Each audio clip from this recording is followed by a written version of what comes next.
దాడి చేసి వారిని కిడ్నాప్ చేయడం సిగ్గు. విద్యార్థి నాయకులపై దాన్ని ఖండించండి.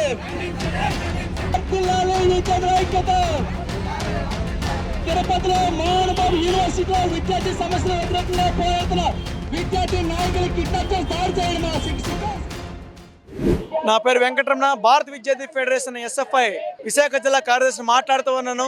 ఈరోజు ఎస్ఎఫ్ఐ ప్రతి జిల్లాలో కూడా పెద్ద ఎత్తున ఈ చేస్తున్న దుర్మార్గాల మీద, అన్యాయాల మీద రాష్ట్ర ప్రభుత్వం చేస్తున్న దీనిపై వ్యతిరేకంగా పోరాడుతూ ఉంది.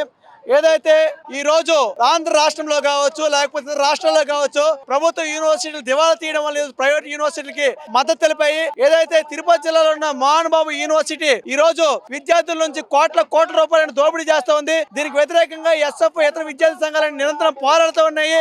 ఏదైతే ఈ రోజు ఎస్ఎఫ్ఐ విద్యార్థి సమస్యలకు వ్యతిరేకంగా, ఫీజుల దోపిడీ వ్యతిరేకంగా పోరాటం చేస్తూ కలెక్టరేట్ పిలుపునివ్వడం జరిగింది.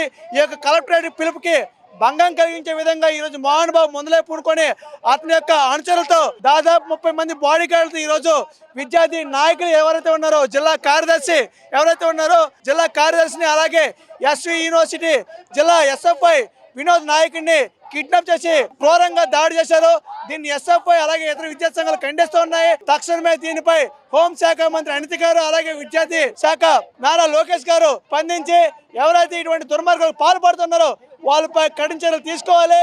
మీరు సమస్యలపై మాట్లాడుతున్న నాయకులను దాడి చేసి ఖండించడం కాదు, తమ్ముంటే సమస్యలు పరిష్కారం చేయండి.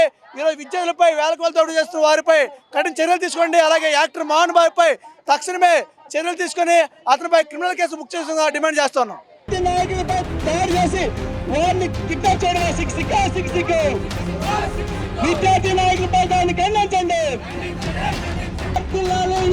ఐక్యత. తిరుపతిలో మోహనబాబు యూనివర్సిటీలో విద్యార్థి సమస్యల వ్యతిరేకంగా పోరాడుతున్న విద్యార్థి నాయకులు కిడ్నాప్ చేసి దాడి చేయడం సిగ్గు.